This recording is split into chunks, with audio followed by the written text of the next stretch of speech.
Hey everybody, how you doing? This is JW with Peterbilt Co. Rush Truck Center, Southern Colorado. Today I want to talk about how to build a short wheelbase heavy haul in a day cab. And so since I don't have one, I wanted to give a couple different examples of some different trucks, different wheelbases. So I'm going to walk over to the longest wheelbase truck that I have. And the reason I'm making this video is because I have a lot of people asking me for short wheelbase, very tight turning radius, heavy haul day cab trucks.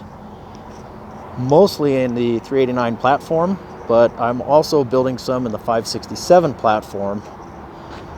And in my configurations, I've been able to have a lot of flexibility. So this truck here, I have a full YouTube video on it. It's a 293-inch wheelbase heavy haul truck, again with the 58-inch sleeper. And so I don't know if this video is going to do it much justice on being able to see the length of the wheelbase versus this truck, which also has a 58-inch sleeper. But this truck is a 272-inch wheelbase. And so if you can imagine, if you will, on a day cab tractor, just simply removing the sleeper.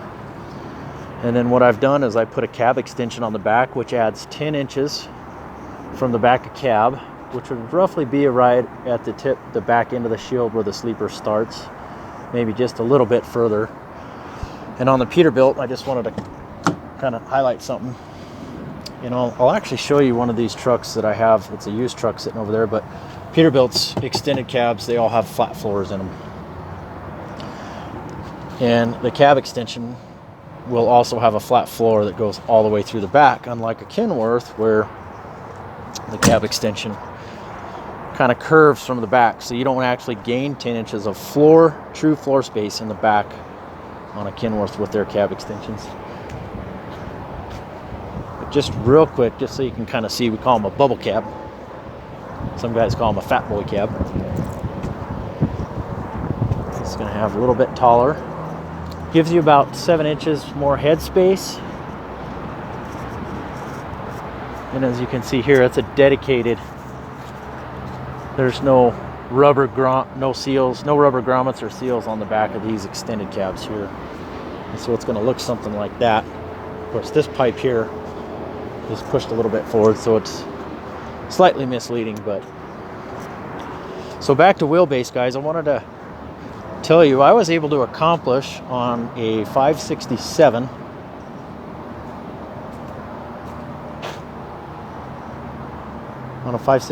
I was able to get it all the way down to 252-inch wheelbase.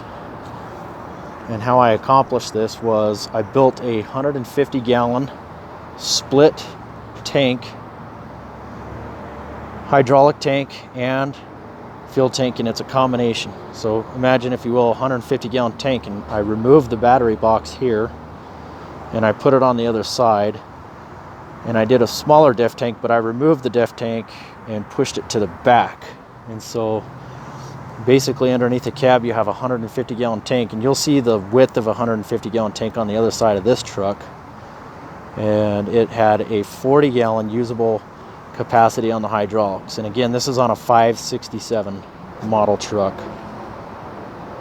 Now in my 389 configuration, what I did was I took the battery box, and there's two options that you can have. You could put the battery box underneath your deck plate between the frame rails, or you can have them shipped loose.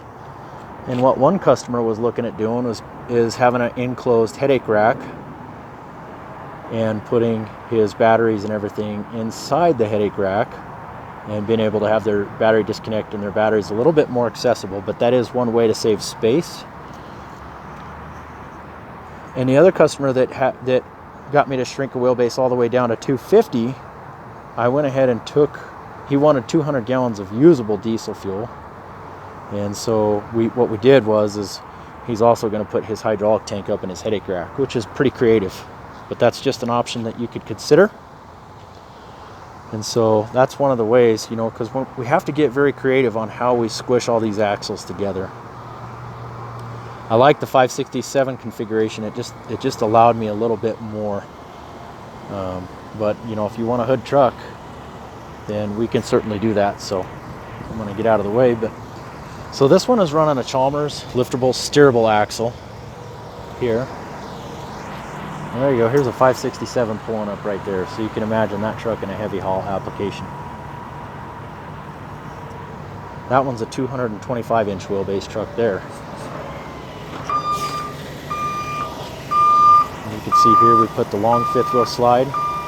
And one of the things that they should have considered is possibly pushing the pogo stick back a little bit so that you could put a headache rack on here if you needed it.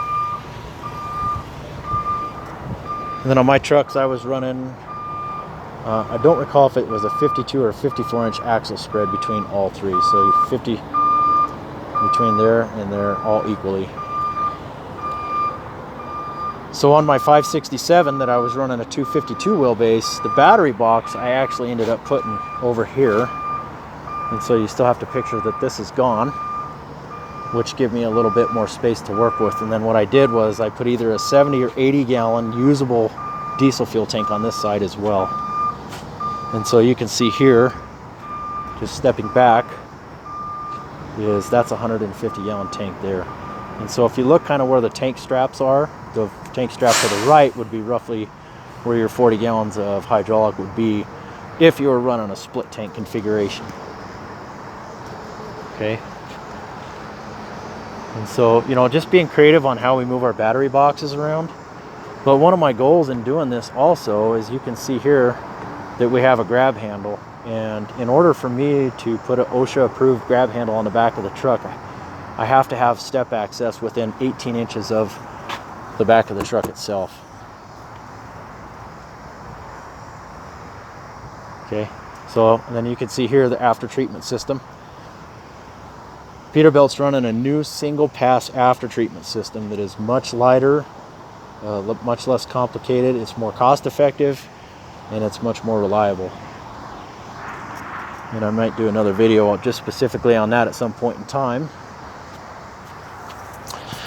One of the other challenges that we've been running into on these heavy hauls is, depending on what you're hauling and some of the weight restrictions that you're trying to get around, requires you to have 2-speed axles or an auxiliary transmission, which for some people is not cost effective enough. So this truck here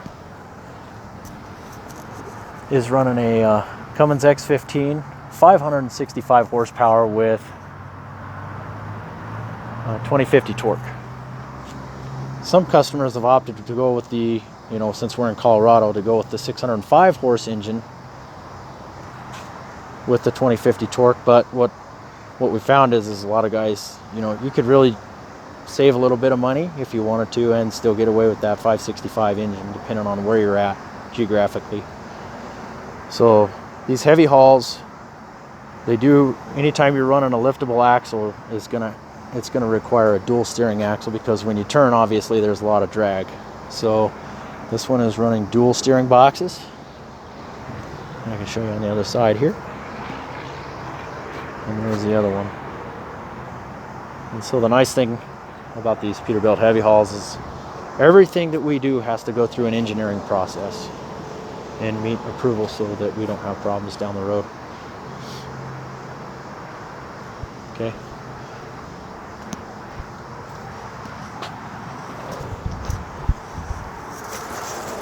Hopefully this isn't too confusing, guys, but I'm really enjoying being creative on how we can shorten these wheelbases, and guys can have a little bit easier time getting around in metropolitan areas.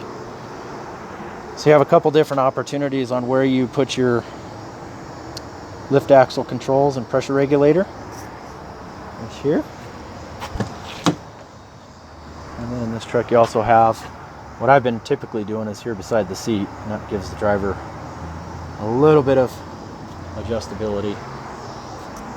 So I'm going to go through the inside of this truck real fast. It is a platinum interior. As you can see, the rosewood insets, it's running the Arctic Gray. This one is running the Sears upgraded seating package. This is a full gauge truck. There is no navigation in this truck. Now if there were navigation, you would basically lose these 6 gauges here. As you can see, we got full switches, all your sleeper controls, additional light switches that you could tie into your headache rack. Of course, all your diff locks, PTO controls, and whatnot. This one is running the Eaton 18 speed. We have been tinkering a little bit with the ultra shift configurations, but I've had some customers who have, they're just switching over to the Allison transmissions, which is still a great heavy haul. And it's a little bit less cost effective, but if you're old school, you know, you're always going to request the manual transmission. But the ultra shifts do, there's another video I've done on that, but the ultra shifts can offer you a little bit more simplicity, safety. We just got to do a little bit more tinkering on these heavy hauls. So again, this is a 58-inch sleeper. It does have an S-bar heater. I don't know if you caught that or not. So again, guys, you know, heavy hauls, they're an interesting animal, and everybody has a certain want, need, or desire on those things. But I feel that, you know, we found some great options. And so if you'd like to talk a little bit further about that, I'd love to hear from you. Again, my name is JW. My number direct is 970-518-5520. If you like these types of videos, go ahead and subscribe. Click the orange button or the orange truck in the right-hand corner. And I'd love to hear from you. Talk to you soon.